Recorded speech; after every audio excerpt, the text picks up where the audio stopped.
Karl Marx ने बोला कि दुख होगा, शोषण से दुख होगा, गरीबी होगी, दरिद्रता होगी, और उसका समाधान उन्होंने दे दिया कि पूरी संपत्ति स्टेट को होगी। अब आइए बौद्ध दर्शन पर। दुनिया में दुख है, दुख का कारण है तो उसका निवारण है, निवारण है तो उसका उपाय है। ये सत्य चीजें हैं। भारत के सामाजिक जीवन में,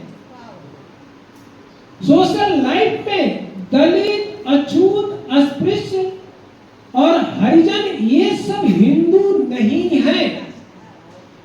लेकिन बाबा साहब अम्बेडकर ने कहा कि जिस तरह से मुसलमान, सिख, ईसाई, एंग्लो इंडियन हिंदुओं से सेपरेट हैं, उसी तरह से भारत के दलित भी हिंदुओं से सेपरेट हैं।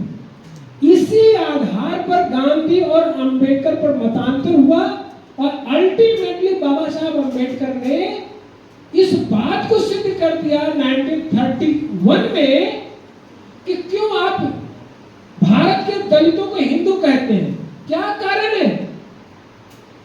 तो ये ही कारण है ना, उपासना पद्धति, पूजा पाठ पद्धति, कि वो भी हनुमान को मानते हैं, हिंदू देवी देवताओं को, और यहाँ के भारत के दलित भी मानते हैं।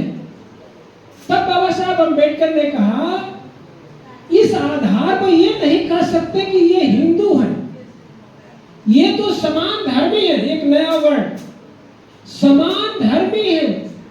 और समान धर्मी किसे कहा जाता है? कि जब कोई वर्ग विशेष अपना धार्मिक कृत्य करता हो, अपना स्पिरिचुअल जो वर्क करता हो, दूसरा वर्ग प्रतिभाग करता हो, सम्मिलित होता है, पार्टिसिपेट करता है, तो उसको समान धर्मी कहते हैं। तब बाबा साहब अंबेडकर ने कहा कि हम लोग इनके धर्मों का आदर करते हैं, पार्टिसिपेट करते हैं, हम लोग हिंदू नहीं है, यू आर नॉट हिंदू।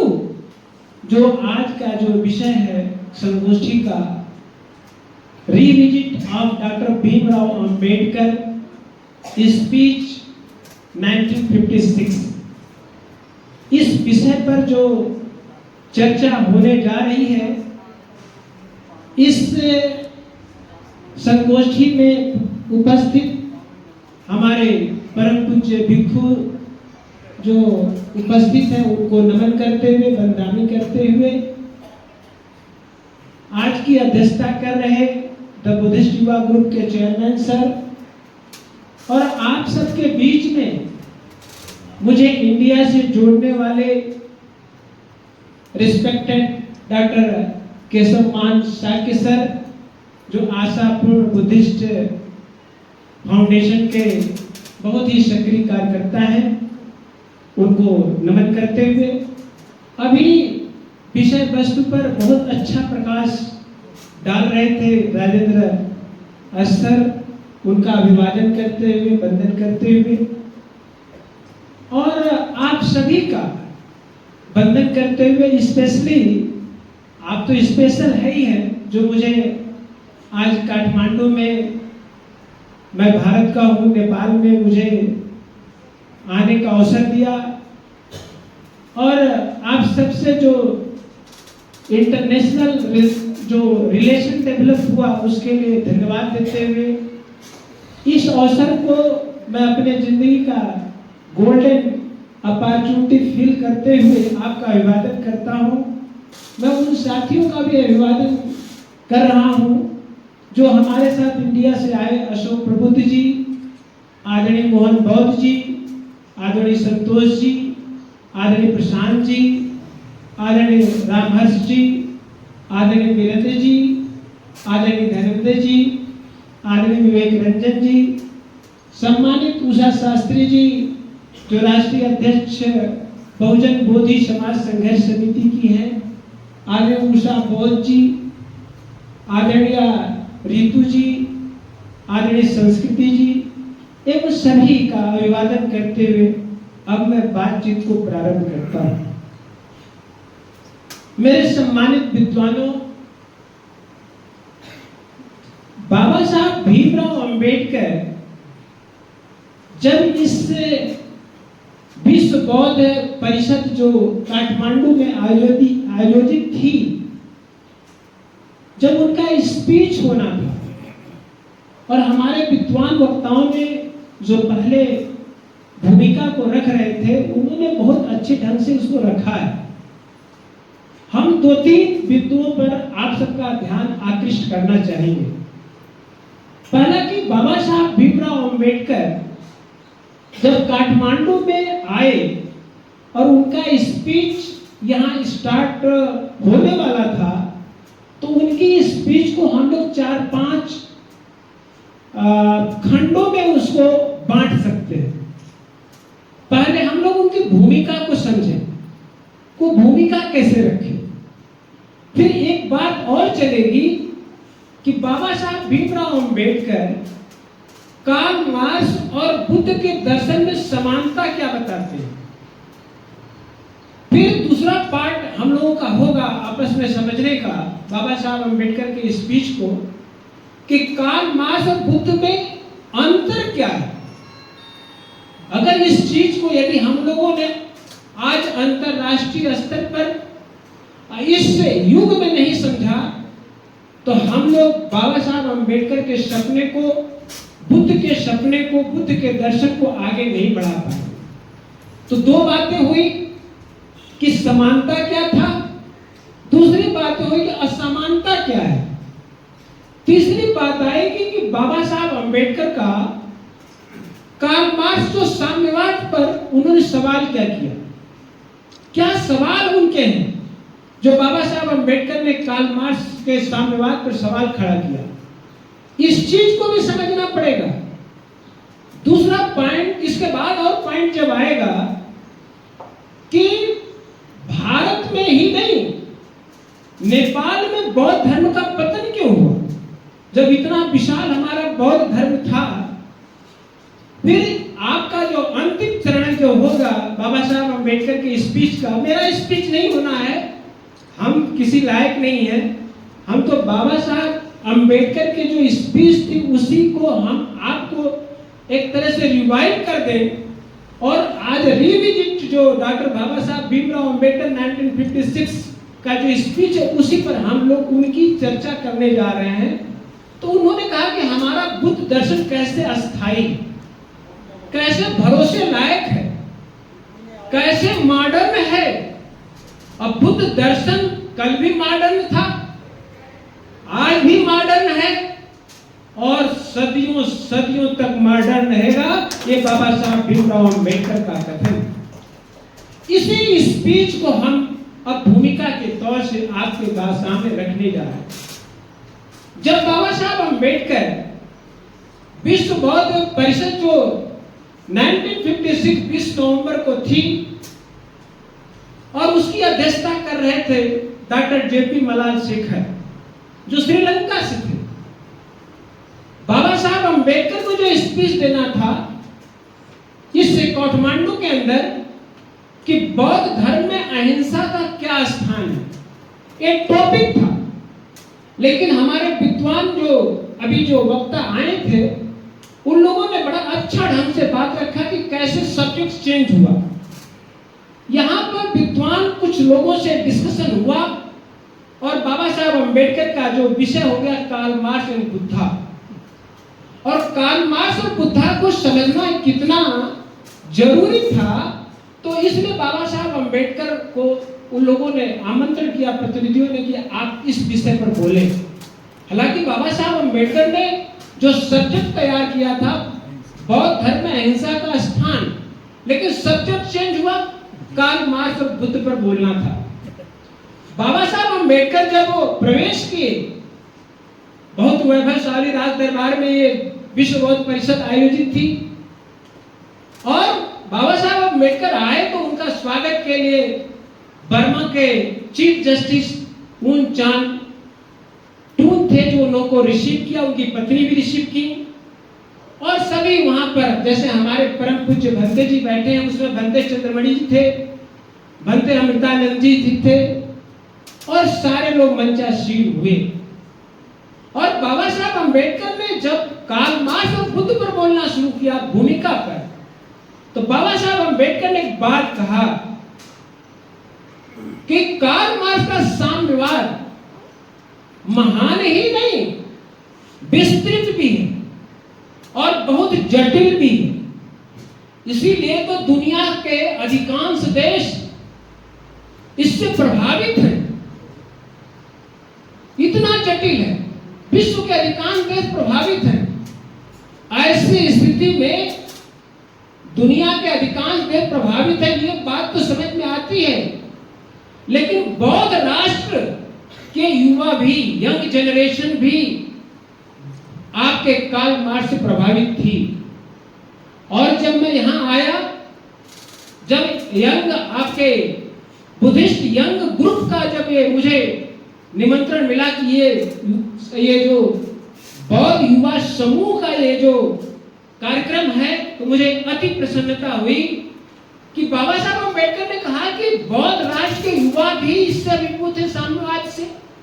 तब बाबा साहब अम्बेडकर ने कहा हमारे युवाओं को यह समझना पड़ेगा कि जो साम्यवाद की जो जीवन प्रणाली है, उससे हमारे बौद्ध दर्शन की जीवन प्रणाली किस तरह से बेहतर है, इसकी प्रशंसा हमारे युवाओं को करना पड़ेगा, यंग जनरेशन को करना पड़ेगा।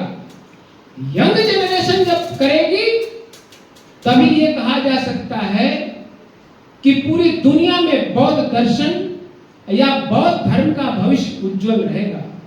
यहां तक बाबा साहब अम्बेडकर ने कहा कि जिन्हें बौद्ध धर्म से लगाव या डेडिकेटेड लोग हैं, उन्हें अपने युवाओं के अंदर, यंग जनरेशन के अंदर बौद्ध दर्शन की प्रशंसा कैसे हो, यह स्थापित करना पड़ेगा। जब तक दो पीढ़ियों के अंदर बौद्ध दर्शन की अच्छाइयों को यदि आपने प्रवाहित नहीं किया, तो हमारे बौद्ध दर्शन, बौद्ध धर्म का भविष्य उज्जवल नहीं रहेगा। तब बाबा साहब अम्बेडकर कहते हैं कि साम्यवाद कोई नया नहीं है, साम्यवाद का पर्याय बौद्ध दर्शन है। अब आप ये कहेंगे कि साम्यवाद बौद्ध दर्शन का पर्याय है, तो उसके कैसे पर्याय है, इस बात को हम लोगों को समझना पड़ेगा। दोनों को समझने के लिए दोनों बातों को समझना पड़ेगा कि बौद्ध दर्शन की आधारशिला क्या है, और हमें यह भी समझना पड़ेगा कि साम्यवाद दर्शन की आधारशिला क्या है। तो बाबा साहब अम्बेडकर कहते हैं साम्यवाद का दर्शन, उसकी जो बुनियाद है, उसकी जो आधारशिला है, वो शोषण पर आधारित है। जो शोषण दुनिया में हो रहा है, वो शोषण पर आधारित है कि शोषण नहीं होना चाहिए। और शोषण जब नहीं होना चाहिए तो शोषण कौन कर रहा है? तो इससे लोग इतना प्रभावित हुए कि शोषण कौन आदमी जो ब्रिलियंट हो, जो आधुनिक सोच रखता है, शोषण को पक्षकार कोई नहीं हो सकता। तब ये बाबा साहब अम्बेडकर कहते हैं कि यूरोप के ही नहीं, एशिया के लोग भी साम्यवाद के दर्शन से इतने प्रभावित हुए कि शोषण के विरुद्ध कार्ल मार्क्स का जो आंदोलन था, तो उसने उन्होंने कार्ल मार्क्स को अपना महापुरुष मानने लगे। जब कार्ल मार्क्स को अपना महापुरुष मानने लगे, तो उसका आधार क्या था कि शोषण के विरुद्ध कोई आवाज उठाने वाला है, उसका उपाय ढूंढ दिया। तो ये जो शोषण के विरुद्ध जो आवाज कार्ल मार्क्स ने उठाया, इसलिए उसको महानायक माना गया। तब बाबा साहब अम्बेडकर कहते हैं यूरोप और एशिया के अधिकांश लोग इनको मानते हैं। तो आखिर और उनकी सबसे बड़ी मान्यता यह थी कि बौद्ध दर्शन के, जो बौद्ध धर्म के हमारे भिक्षुगण हैं, हमारे परम पूज्य भक्ति जी से मैं अनुरोध करूंगा कि ये बात बाबा साहब अम्बेडकर की, इसलिए बुरा नहीं मानेंगे। ये यूरोप के युवाओं के अंदर ये बैठ गया कि भारत में हमारे भंते लोग बेकार हैं और यह संकट भी हैं। जब ये दो चीजें बाबा साहब अम्बेडकर कहते हैं वो बेकार हैं और बौद्ध धर्म के लिए संकट हैं, तो बाबा साहब अम्बेडकर कहते हैं कि हमारे भिक्षुगण को इस पर विशेष ध्यान देना पड़ेगा, इसको विशेष ध्यान दे करके बौद्ध दर्शन की महत्ता को समाज के अंदर बताना पड़ेगा। तब बाबा साहब अम्बेडकर कहते हैं कि कार्ल मार्क्स तो का जो आधार है कि शोषण, तो शोषण कौन करता है? तो बाबा साहब अम्बेडकर ने साम्यवाद को व्याख्या किया कि शोषण जो हो रहा है मजदूरों का, जो आदरणीय हमारे राजेंद्र साहब ने सर्वहारा वर्ग की बोला, तो ये जो शोषण हो रहा है, ये जो शोषण कौन कर रहा है? अमीर लोग कर रहा है। अमीर लोग कर रहा है तो उससे क्या हो रहा है कि हमारे लोग शोषित हो रहे हैं। तो शोषित जो हो रहे हैं उन्हें दुख उत्पन्न हो रहा है। जिन्हें जब दुख उत्पन्न हो रहा है कि यातना हो रही है, उनको कष्ट दिया जाता है, तो उससे दुख भी पैदा होता है, यातना भी होती है, गरीबी भी आती है। तो बाबा साहब अम्बेडकर कहते हैं कि ये साम्यवाद दर्शन। तो साम्यवाद का जो दर्शन है, तो उन्होंने कार्ल मार्क्स ने कहा कि इसको दूर किया जा सकता है, इसको दूर किया जा सकता है। तो उन्होंने कहा कि जो हमारे मजदूर लोग हैं, जो काम करते हैं, फैक्ट्री मिल कारखानों में काम करते हैं, उनसे जो लाभ अर्जित करते हैं, प्रॉफिट अर्जित करते हैं, अमीर लोग ले लेते हैं, इसलिए हमारे लोग गरीब रहते हैं, हमारा श्रमिक वर्ग गरीब रहता है। तब बाबा साहब अम्बेडकर ने कहा कि साम्यवाद ने कहा कि ये अब पूंजी, ये जो संपत्ति है, अब जो है अमीरों की नहीं रहेगी, ये संपत्ति अब स्टेट की रहेगी। अब स्टेट की जब रहेगी, राज्य की रहेगी, और राज्य का मालिक कौन रहेगा? राज्य का मालिक मजदूर रहेगा। तब उन्होंने कहा कि प्रशासन अब शोषणकर्ताओं के हाथ में नहीं रहेगा, बल्कि प्रशासन जो है अब वो मजदूरों के हाथ में रहेगा। ये कार्ल मार्क्स के सिद्धांत को उन्होंने कहा, इस कार्ल मार्क्स के सिद्धांत से पूरी दुनिया प्रभावित हुई, अधिकांश देश प्रभावित हुए। अब जब वे प्रभावित हुए तो बाबा साहब अम्बेडकर ने एक बात कही, क्या इससे ये नहीं स्थापित होगा कि कार्ल मार्क्स के इस सिद्धांत से कि संपत्ति का मालिक अब मजदूर वर्ग होगा, प्रशासन मजदूर वर्ग के हाथ में आ जाएगा, तो क्या इससे तानाशाही डेवलप नहीं होगी? अब ये बात को, अब आप लोग तानाशाही की बात आएगी बाद में, लेकिन ये बात को अब यहां समझना जरूरी हो गया कि कार्ल मार्क्स ने बोला कि दुख होगा, शोषण से दुख होगा, गरीबी होगी, दरिद्रता होगी, और उसका समाधान उन्होंने दे दिया कि पूरी संपत्ति स्टेट की होगी। अब आइए बौद्ध दर्शन पर। तो बौद्ध दर्शन क्या करता है कि आज से 2500 वर्ष पहले ही तथागत बुद्ध ने पहला सेंटेंस दिया, दुनिया में दुख है। ये दर्शन देने वाले जो पूरे विश्व ने इसको सत्य माना, ये तथागत बुद्ध शाक्य मुनि इसी नेपाल भूमि में जन्म लिए, और इन्होंने 2500 वर्ष पहले कहा कि दुनिया में दुख है। और इन्होंने यही नहीं कहा, इनका धम्म चक्र प्रवर्तन शुद्ध जो सारनाथ में इन्होंने दिया, आषाढ़ी पूर्णिमा के दिन उन्होंने धम्म चक्र जब प्रवर्तन दिया, तो बाबा साहब अम्बेडकर ने इसी काठमांडू में स्पीच करते हुए कहा कि जो लोग साम्यवाद को बहुत बेहतर कहते हैं, उनको धम्म चक्र प्रवर्तन सूत्र पढ़ना पड़ेगा। तो धम्म चक्र प्रवर्तन सूत्र में हमारे परम पूज्य भंते जी हैं, 4 नोबल ट्रूथ की बात आती है। दुनिया में दुख है, दुख का कारण है, कारण है तो उसका निवारण है, निवारण है तो उसका उपाय है। ये सत्य चीजें हैं। तब बाबा साहब अम्बेडकर ने कहा कि कार्ल मार्क्स से पहले ही दुनिया में दुख है, इस बात को प्रतिपादित करने वाले कोई महापुरुष था, महामानव था, तो हमारे तथागत बुद्ध थे, जिनका नकल एक तरह से की जाए तो कार्ल मार्क्स ने बुद्ध का नकल ही किया है। कार्ल मार्क्स का सिद्धांत कोई नया सिद्धांत नहीं है। इस बात को हमारे लोगों को समझने की जरूरत है। तब उन्होंने कहा कि कैसे जब उन्होंने कार्ल मार्क्स ने कहा कि संपत्ति का मालिक स्टेट होगा, व्यक्ति नहीं होगा, तो इसको बिना पिटक पढ़ना पड़ेगा। आपके बाबा साहब अंबेडकर ने कहा बिना पिटक पढ़ना पड़ेगा। बिना पिटक में यह है कि हमारे भंते लोग, हमारे भिक्षु लोग संपत्ति नहीं रख सकते। वहां भी कार्ल मार्क्स बोला संपत्ति नहीं रख सकते, यहां खुद तथागत बुद्ध ने बोला कि संपत्ति भिक्षु लोग नहीं रख सकते।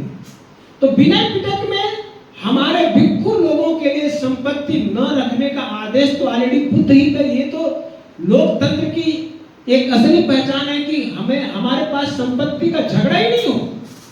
तो उन्होंने कहा कि हमारे भंते के पास एक उस्तरा रहेगा, आपके चीवर रहेगा, लोटा रहेगा, भिक्षा पात्र रहेगा और सुई रहेगा।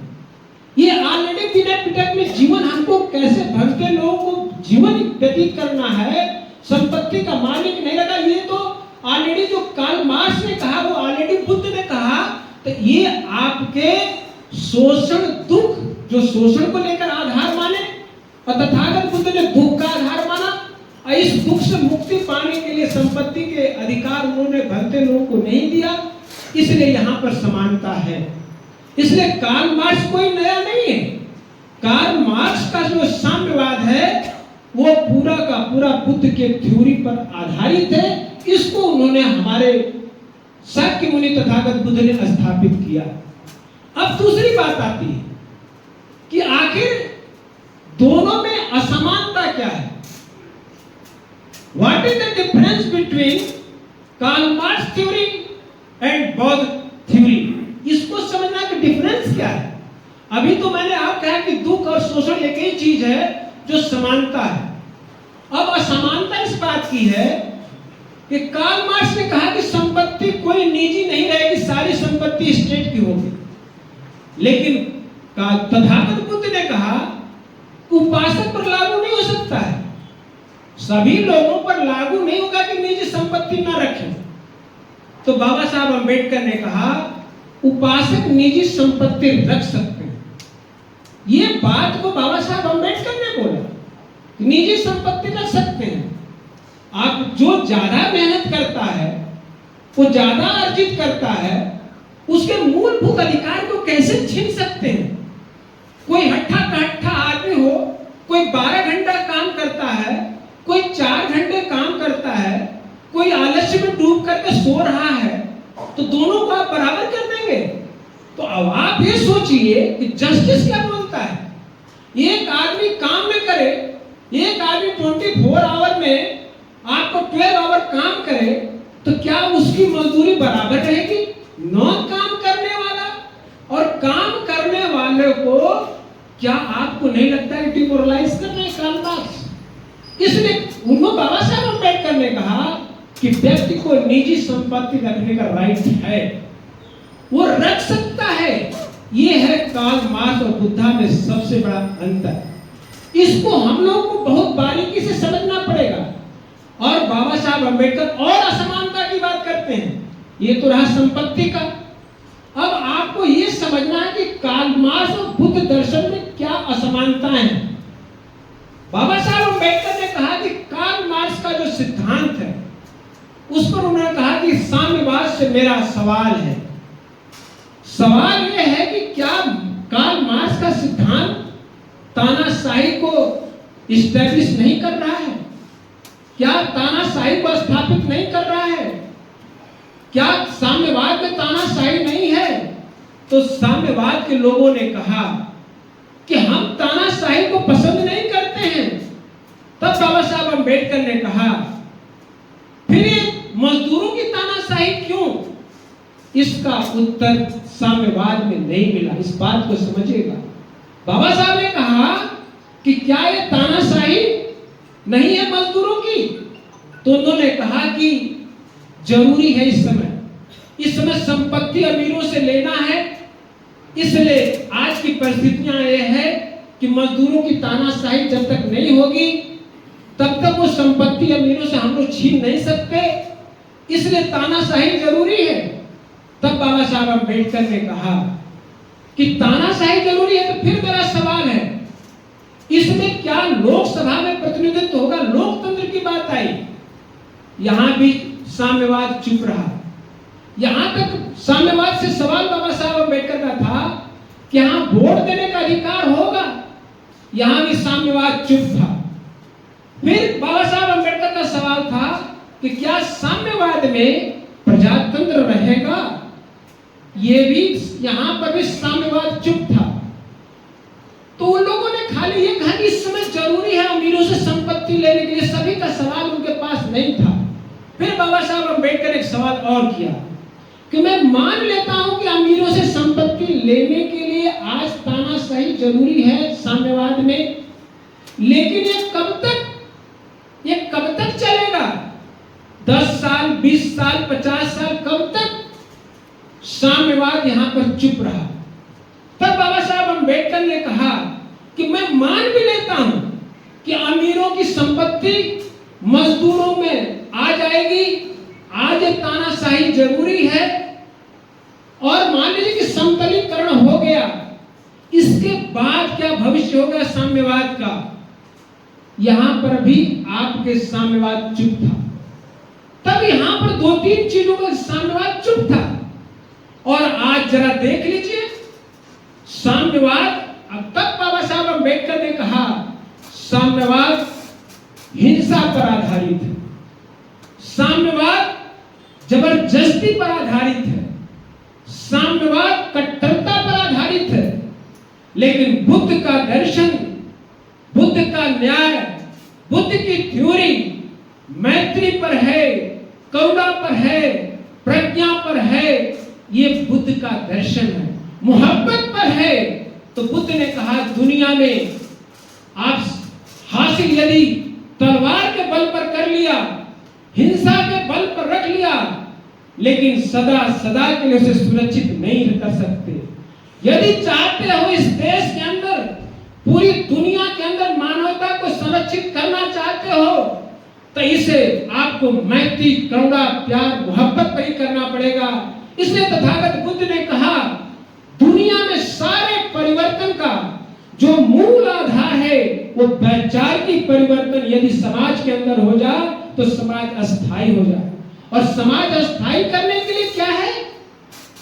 मैत्री, करुणा, मोहब्बत। ये पैगाम बाबा साहब अम्बेडकर ने बुद्ध का दिया। उन्होंने कहा कि बुद्ध का कार्ल मार्क्स अस्थायी है, क्षणभंगुर है, शाश्वत भी नहीं हो सकता, लेकिन बुद्ध का दर्शन पूरे दुनिया के लिए अस्थायी मार्ग है। इसलिए पूरी दुनिया में ये कहा जाता है आज के डेट में युद्ध नहीं बुद्ध चाहिए। बुद्ध का दर्शन इतना व्यापक, इतना सरल है। एक चीज और बात करना चाहूंगा आज ही के प्रसंग को लेते हुए कि 6 जून 1950 को कोलंबो में बाबा Saheb Bhimrao Ambedkar young man Buddhist association को संबोधित कर रहे थे। तो उन्होंने कहा कि ये हिंदू धर्म क्यों टिका है?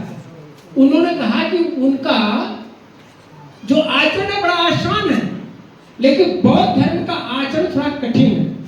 यहां तक उन्होंने कहा उसी कोलंबो में कि राजनीतिक सत्ता जिसकी जो होती है ना, उसका धर्म फलता फूलता है।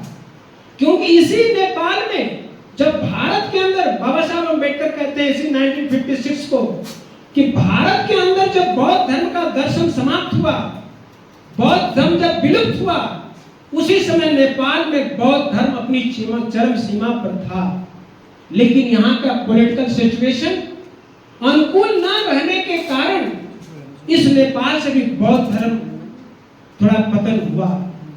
इसके लिए अनुकूल वातावरण जरूरी है। इसलिए कहा जाता है कि पॉलिटिकल पावर होना चाहिए, एक साधन है आपकी धार्मिक सत्ता को स्थापित करने के लिए पॉलिटिकल पावर चाहिए। इसलिए एक व्यक्ति का नाम आप लोग इंडिया में सुनते होंगे, बहुजन नायक कांशीराम साहब का। बहुजन नायक कांशीराम ने एक नारा दिया 2002 में नागपुर में जहां की बाबा साहब अंबेडकर का जब इंट्रोडक्शन जब हो रहा था, जब डॉक्टर जेपी मलार शेखर जो अध्यक्षता कर रहे थे विश्व बौद्ध परिषद का, उन्होंने परिचय दिया कि भारत भूमि से जो बौद्ध लैंड ऑफ बुद्ध है, भारत की भूमि लैंड ऑफ बुद्ध है। बुद्ध भूमि से एक महान विद्वान महापुरुष आए हैं जो नागपुर के भूमि में 5 लाख दलितों को लेकर के बौद्ध धर्म की दीक्षा लेकर के पूरे विश्व में धम्म क्रांति किया। आज बाबा साहब अंबेडकर की यदि पहचान पूरे इंटरनेशनल जगत में है, वो बौद्ध धर्म की धम्म क्रांति से है। आप अपने देश के अंदर बहुत कुछ काम कर लेते हैं डेवलपमेंट का, लेकिन पूरे विश्व की मानवता के कल्याण के लिए बाबा साहब भीमराव अंबेडकर ने बौद्ध धर्म का पुनर्जागरण किया। इसलिए नेपाल में लोगों ने अभी जब उन लोगों को बुलाया तो उनका बड़ा सम्मान किया। और उसी नागपुर की भूमि में बहुजन नायक कांशीराम, जिसे हम लोग भारत में कहते हैं, उन्होंने कहा कि राज बिना धर्म नहीं, धर्म बिना राज नहीं।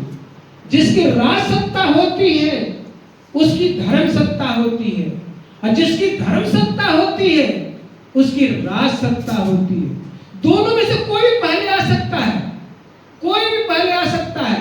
आप पूरे पाकिस्तान को देख लीजिए, जहां पर जिसका पॉपुलेशन है वहां के लोग उनके सत्ता भी बनती है और उनका धर्म भी आगे बढ़ता है। सम्राट अशोक का शासन काल ले लीजिए, हर्षवर्धन का शासन काल ले लीजिए, कनिष्क का शासन काल ले लीजिए, उनकी शासन सत्ता थी और हमारे बौद्ध धर्म का डेवलपमेंट हुआ।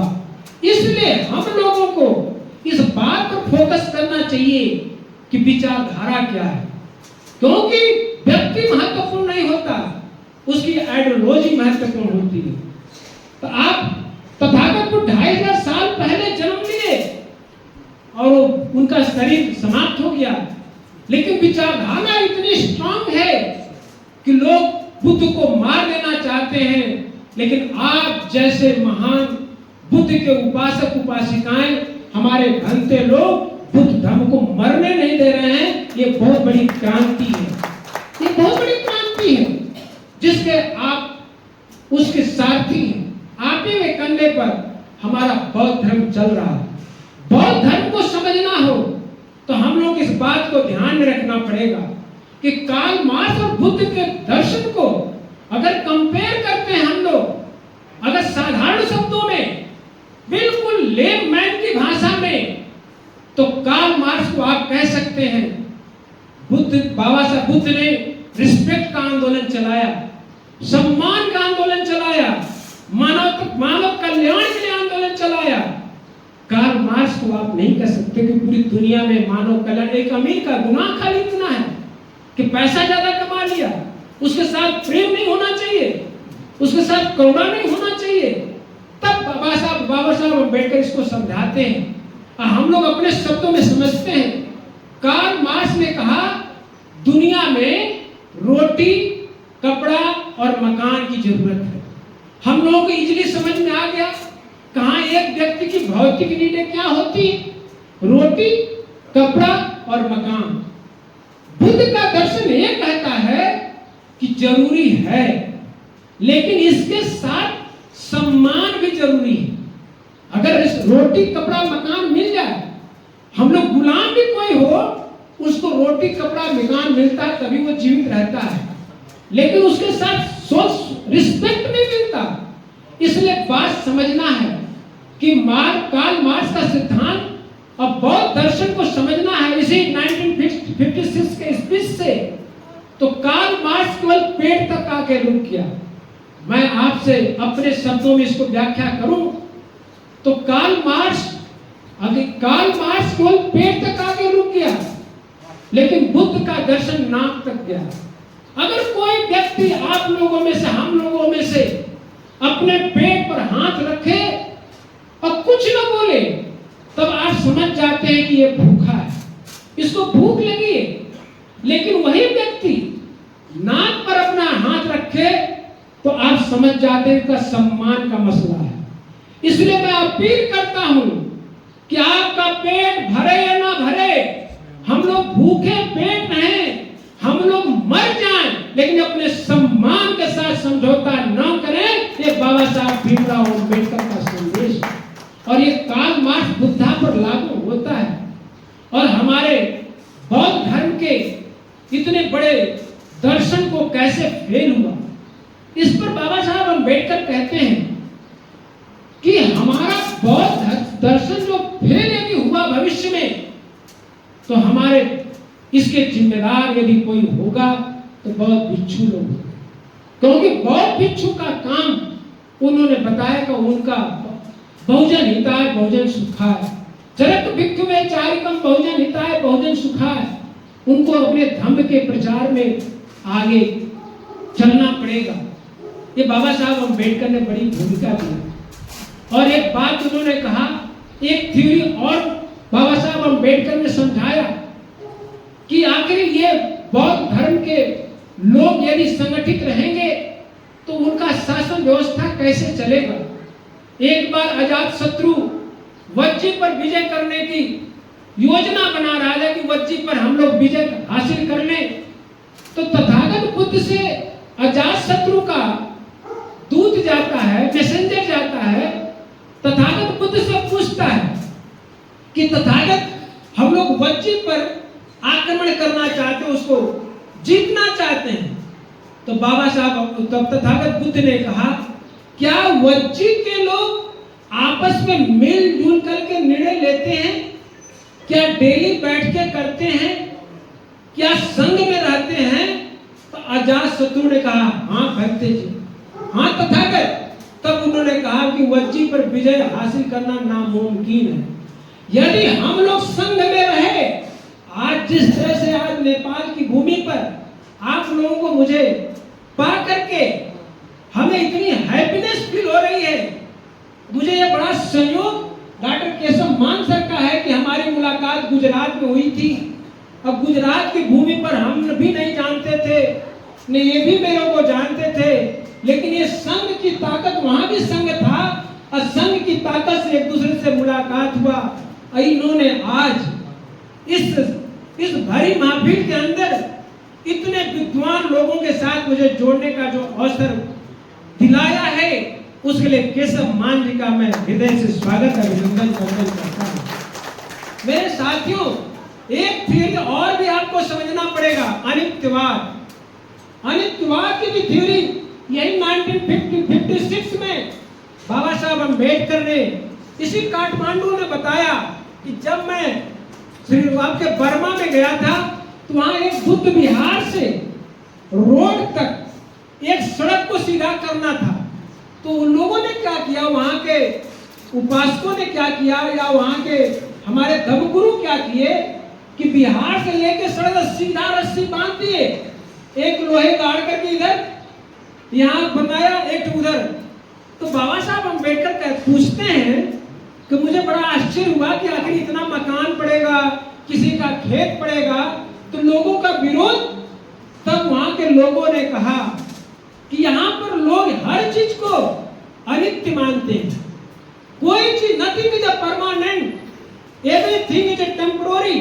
वो जानते आज खेत भी टेम्पोररी है, आज मेरा मकान भी टेम्पोररी है, तो हमें क्यों झगड़ना।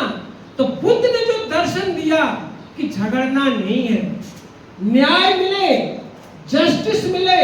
अगर जस्टिस वास्तव में जियो और जीने दो, जो सम्राट अशोक ने भी नारा दिया, तो ये बुद्ध का दर्शन, जियो और जीने दो। और एक चीज जो बाबा साहब अम्बेडकर ने अनित्यवाद सिर्फ आपके बर्मा में लागू लोगों ने किया, आज पूरे विश्व में और पूरी दुनिया के अंदर वास्तव में कोई दर्शन है जो पूरे विश्व को एक साथ जोड़ सकता है, तो केवल केवल बौद्ध दर्शन ही है। ये बात को मैं इसलिए नहीं कह रहा हूं कि ये मैं इंडिया से आया हूं, बल्कि बाबा साहब भीमराव अम्बेडकर कहते हैं। तो मेरे साथियों, आज आप लोगों ने बहुत ही धैर्य से बात को सुना है और मैं परम पूज्य भंते जी को बहुत धन्यवाद देना चाहता हूं कि इन्होंने इतना बड़ा सुंदर हाल जो उपलब्ध कराया है। और हमको इस तरह के हाल की कल्पना में नहीं कर पाया था कि बुद्ध विहार में इतना सुंदर और इतना सुनियोजित हाल होगा, सीटिंग अरेंजमेंट होगा, जैसे कि एक सुंदर से ऑडिटोरियम में बैठे हैं। एक कॉन्सेप्ट होता है बुद्ध विहार में कि बस गए, माला फूल चढ़ाए और संगोष्ठी के लिए कोई स्थान नहीं। लेकिन मैं इस काठमांडू के अंदर मैं इतना सुंदर ऑडिटोरियम देख करके रियली मेरा हृदय बहुत गदगद है। और मैं आपसे वादा करता हूँ कि मैं इंडिया के अंदर बहुजन बोधि समाज संघर्ष समिति एक सोसाइटी बनाया है, उसके माध्यम से सारनाथ में तथागत बुद्ध की प्रथम बुद्ध संदेश स्थली, वहां पर एकदम बिल्कुल ये रिंग रोड पर 3 करोड़ की लैंड हम लोगों ने खरीद दिया है और उस पर लगभग 10 करोड़ का बुद्ध विहार बना करके एक सुंदर ऑडिटोरियम बनाने का संकल्प किया। जमीन खरीदी जा चुकी है, बस उसके अब निर्माण कार्य जो प्रशासनिक जो वर्क होता है, तभी तो बौद्ध दर्शन पूरा होगा, तभी तो बाबा साहब अम्बेडकर का सपना पूरा होगा। तो बाबा साहब अम्बेडकर ने बौद्ध धर्म का पुनरुत्थान किया। आज हम लोग जो चर्चा कर रहे हैं यहाँ के बारे में, हमें जब पता चला यहाँ भी अनुसूचित जाति के लोग हैं, शेड्यूल्ड कास्ट के लोग हैं, यहाँ भी शेड्यूल्ड ट्राइब के लोग हैं, यहाँ भी ओबीसी के लोग हैं, मुझे ये भी जानकारी हुआ कि हमारा शेड्यूल्ड कास्ट के लोग, शेड्यूल्ड ट्राइब के लोग, जो गैर दलित लोग कहे जाते हैं, वो लोग सताता है। मुझे सुन करके थोड़ा कष्ट हुआ। इंडिया में भी ऐसा होता है। लेकिन जिस दिन बाबा साहब अम्बेडकर ने लास्ट स्पीच, जब यहाँ के 20 नवंबर 1956 को बाबा साहब अम्बेडकर ने स्पीच दे करके जब वो वापस हो रहे थे, उन्होंने लास्ट स्पीच 26 नवंबर, 25 नवंबर, 27 नवंबर, 28 नवंबर 1956 को उन्होंने सारनाथ वाराणसी में स्पीच दिया। यहाँ के बाद दिया, यहीं से आपको सियालदह से उन्होंने ट्रेन पकड़ा, फिर वो लोग गए बनारस में, वाराणसी सारनाथ में। वहां जाकर के उन्होंने कहा कि आपको बौद्ध धर्म मात्र केवल जो अछूत लोग हैं, अनटचेबल लोग, उन्हीं को नहीं अपनाना है, पूरे दुनिया में सारे लोगों को बौद्ध दर्शन को अपनाना है। और एक चीज और उन्होंने फोकस किया 25 नवंबर 1956 को, जब उन्होंने स्पीच कर रहे थे बनारस हिंदू यूनिवर्सिटी, कुछ लोग जानता होगा इसमें से BHU सारनाथ वाराणसी में, कि तुम ये तय करो कि तुम्हारा जीवन भारतीय संविधान पर संचालित होता है या हिंदू धर्म ग्रंथों पर संचालित होता है। यदि तुम्हारा जीवन हिंदू धर्म ग्रंथों पर संचालित होता है तो केवल हिंदू धर्म ग्रंथ को जिंदा रखा जाएगा। यदि तुम्हारा जीवन भारतीय संविधान पर संचालित होता है तो केवल भारतीय संविधान को जिंदा रखा जाएगा।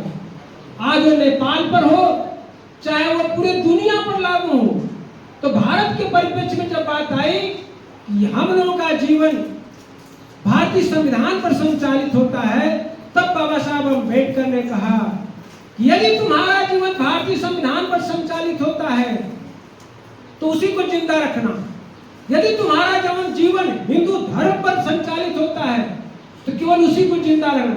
लेकिन दोनों को साथ साथ जिंदा नहीं रखा जाएगा। इसलिए मेरे साथियों, बाबा साहब अम्बेडकर ने जो धर्मनिरपेक्ष की जो क्रांति चलाया, जो बुद्ध की क्रांति चलाया, जो बुद्ध की ज्योति जलाया, जो बुद्ध दर्शन की जो व्याख्या किया कि वास्तव में व्यक्ति को जस्टिस मिले, तो इस जस्टिस को उन्होंने यहाँ पर व्याख्यान किया।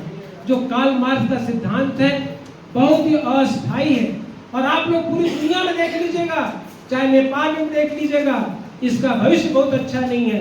अगर किसी दर्शन का, किसी फिलॉसफी का अगर वास्तव में भविष्य उज्जवल है तो केवल बौद्ध दर्शन है। पुनः आप सबका अभिवादन करते हुए,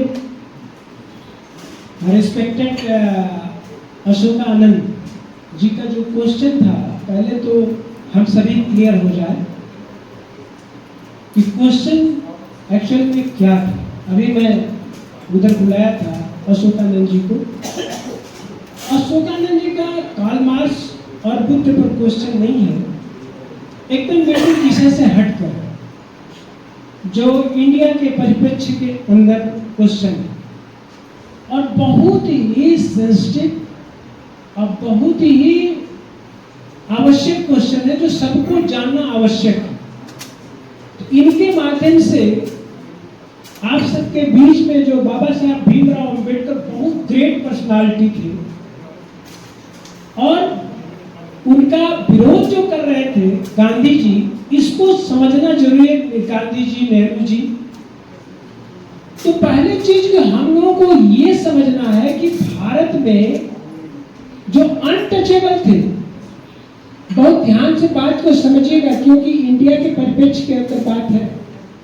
अगर इसको आप लोगों ने समझा तो पूरे विश्व के अंदर अंबेडकर के जो सिद्धांत है, अंबेडकर की जो सोच है, अंबेडकर का जो थीम है वो जान जाएंगे, जो आज पूरी दुनिया में सामयिक है। जो भारत में अनटचेबल 5-6 शब्दावली का मैं प्रयोग कर रहा हूं। भारत में दलित कहे जाते थे, अछूत अनटचेबल कहे जाते थे, अस्पृश्य कहे जाते थे, हरिजन कहे जाते थे, नॉन कन्फर्मिस्ट हिंदू कहे जाते थे, अवर्ण कहे जाते थे। ये शब्दावली प्रयोग होती थी। अब ये जब शब्दावली प्रयोग हो रही थी तो यहां पर आप लोगों को एक बात बताना जरूरी है इंडिया के परिप्रेक्ष्य के अंदर कि जब राउंड टेबल कॉन्फ्रेंस 1930, 1931, 1932 में जब चल रहा था तो वहां पर जो पॉलिटिकल पावर है, पॉलिटिकल पावर जो डिस्ट्रीब्यूट होगा इंडिया को आफ्टर इंडिपेंडेंट, तो वो पावर किसको जाएगा? ध्यान से समझिएगा, पॉलिटिकल मसला था। तो ये था कि हिंदू क्लेम कर रहा था, मुसलमान क्लेम कर रहा था, सिख क्लेम कर रहा था, ईसाई क्लेम कर रहा था और एंग्लो इंडियन क्लेम कर रहा था। अब सवाल है कि व्हाट अबाउट अस्पृश्य, अछूत, दलित? तो गांधी जी इस पर कह रहे थे कि भारत के अछूत, अस्पृश्य, दलित, नॉन कन्फर्मिस्ट हिंदू, हरिजन, दलित, ये सब हिंदू के पार्ट हैं, इसलिए इनको पॉलिटिकल राइट नहीं मिलना चाहिए। याद रखिएगा, basic difference between Gandhi and Ambedkar and also Nehru. ये लोग कह रहे थे कि अस्पृश्य, अछूत, दलितों को कोई पॉलिटिकल राइट नहीं मिलना चाहिए क्योंकि इनका अस्तित्व हिंदुओं से अलग नहीं है। ये कौन कह रहा था? गांधी एंड नेहरू, कि ये हिंदू के पार्ट हैं, they are belong to Hindu community, not separate from Hindu. इस बात को कह रहे थे गांधी। बट अंबेडकर क्या कह रहे थे, इसको समझना जरूरी था। बाबा साहब भी, देखिए आप लोग समझिए, बाबा साहब अंबेडकर कह रहे थे कि भारत के सामाजिक जीवन में, सोशल लाइफ में दलित, अछूत, अस्पृश्य और हरिजन ये सब हिंदू नहीं है। ये बेसिक डिफरेंस था आइडियोलॉजी में। और जब भारत स्वतंत्र होने जा रहा था तो ब्रिटिश गवर्नमेंट ये कहना था कि हम पॉलिटिकल जो पावर है, भारत में जितनी कम्युनिटी रहती है सबको इक्वल देंगे। इक्वल का मतलब appropriate, appropriate share, appropriate representation. Appropriate representation ये होता है कि जिसकी जितनी संख्या होगी उतनी उसकी भागीदारी होगी। अब सवाल खड़ा हुआ कि ये एक्चुअल में वहां डिसाइड हो रहा था, तो वहां पर जो पॉलिटिकल पावर जो ट्रांसफर हो रहा था, जो इंडिया के अंदर 1947 के अंदर, तो वो गांधी खाली कर दे कि भारत में मुसलमानों को अधिकार दिया जाए, पॉलिटिकल पावर दिया जाए, रिप्रेजेंटेशन दिया जाए। सिखों को भी दिया जाए, ईसाइयों को दिया जा सकता है, मुस्लिम को दिया जा सकता है, क्योंकि ये हिंदुओं से सेपरेट है। लेकिन बाबा साहब अंबेडकर ने कहा कि जिस तरह से मुसलमान, सिख, ईसाई, एंग्लो इंडियन हिंदुओं से सेपरेट हैं, उसी तरह से भारत के दलित भी हिंदुओं से सेपरेट है। इसी आधार पर गांधी और अंबेडकर पर मतांतर हुआ और अल्टीमेटली बाबा साहब अंबेडकर ने इस बात को सिद्ध कर दिया 1931 में कि क्यों आप भारत के दलितों को हिंदू कहते हैं, क्या कारण है? तो यही कारण है ना, उपासना पद्धति, पूजा पाठ पद्धति, कि वो भी हनुमान को मानते हैं, हिंदू देवी देवताओं को, और यहाँ के भारत के दलित भी मानते हैं। तब बाबा साहब अंबेडकर ने कहा इस आधार पर ये नहीं कह सकते कि ये हिंदू हैं, ये तो समान धर्मी है। एक नया वर्ड, समान धर्मी है। और समान धर्मी किसे कहा जाता है? कि जब कोई वर्ग विशेष अपना धार्मिक कृत्य करता हो, अपना स्पिरिचुअल जो वर्क करता हो, दूसरा वर्ग प्रतिभाग करता हो, सम्मिलित होता है, पार्टिसिपेट करता है, तो उसको समान धर्मी कहते हैं। तब बाबा साहब अंबेडकर ने कहा कि हम लोग इनके धर्मों का आदर करते हैं, पार्टिसिपेट करते हैं, हम लोग हिंदू नहीं है। You are not Hindu, you are not part of Hindu society. तब एक बात बाबा साहब अंबेडकर ने एक बात और किया कि एक्चुअल देखने से लगता है कि हम हिंदू कम्युनिटी के हैं, तो इसको एक एग्जाम्पल किया बाबा साहब अंबेडकर कि इनका मकान ऊंचाई पर है और हमारा समन लीजिए कि उनका पहाड़ पर है, हमारा समतल एरिया के अंदर है, तो इनका मकान ऊंचाई पर है, मेरा मकान नीचे है। इनके जो नापदान का जो पानी है वो पानी वहां गिरता है, मेरे दरवाजे पर आ जाता है, तो कोई थर्ड पर्सन आता है तो कहता है कि ये आपके दरवाजे पर गंदा जो पानी है वो आपका है। तब बाबा साहब अंबेडकर कहते हैं कि हिंदू धर्म के देवी देवताओं को मान लेने से हम लोग हिंदू नहीं हैं। तब बाबा साहब अंबेडकर ने राउंड टेबल कॉन्फ्रेंस में 1932 में यह सिद्ध किया कि भारत के जीवन में अस्पृश्य, अछूत, दलित, हिंदू कम्युनिटी से बाहर है। इसी आधार पर पॉलिटिकल रिजर्वेशन, पॉलिटिकल रिप्रेजेंटेशन हम लोगों को भारत में मिलता है। पहला लड़ाई है। दूसरी लड़ाई ये थी कि एक हिंदू कोड बिल भी लाया बाबा साहब अंबेडकर ने नेहरू के समय। ये तो गांधी की लड़ाई हो गई कि हम लोग हिंदुओं से अलग हैं, ये एकदम बिल्कुल डिफरेंस है। और गांधी चाहते कि ये हिंदू है तो हम लोग हिंदुओं से अलग है, ये स्टैब्लिश हो गया 1932 में। वहीं से हम लोग को एक उसका नाम है, जब आप लोग थोड़ा और गूगल के अंदर सर्च करें, कम्युनल अवार्ड, तो कम्युनल अवार्ड के अंदर हम लोगों को भारत के जीवन में जो आज का जो वहां का पहले 1930, 1931, 1932 में वहां पर शेड्यूल कास्ट, शेड्यूल ट्राइब का कॉन्सेप्ट नहीं था। उस समय केवल डिप्रेस्ड क्लास का कॉन्सेप्ट था, दलित। डिप्रेस मतलब जो दबाए गए वो अछूत हो सकते हैं, अस्पृश्य हो सकते हैं, लेकिन वो उनका धर्म नहीं पता था, इसलिए वो नॉन कन्फर्मिस्ट हिंदू माने गए। तो बाबा साहब अंबेडकर ने एक किताब और लिखा, अछूत कौन और कैसे। अछूत कौन और कैसे किताब 1948 में लिखा। उसमें कहा बाबा साहब अंबेडकर ने कि बौद्धों का अपमान ही छुआछूत का मूल आधार है। They belongs to Buddhism, Buddhist. ये बाबा साहब अंबेडकर ने अछूत कौन और कैसे वाली किताब में लिख करके उन्होंने स्पष्ट कर दिया। तो भारत को जो जीवन में आज का जो कॉन्स्टिट्यूशनल जो इनका जो वर्ड मिला हुआ, शेड्यूल कास्ट, शेड्यूल ट्राइब, ये सब बिलोंग करते हैं बुद्धिज्म को। ये बाबा साहब, ये ही बेसिक डिफरेंस रहा। और आज हम लोग जो पॉलिटिकल पावर जो गेन किए हैं due to reservation, due to representation, कि हम लोग हिंदुओं से पृथक है। यही गांधी और अंबेडकर में बेसिक डिफरेंस है। ये लड़ाई कंटिन्यूस मरते दम तक गांधी के चलता रहा। अब दूसरा बात आता है नेहरू से।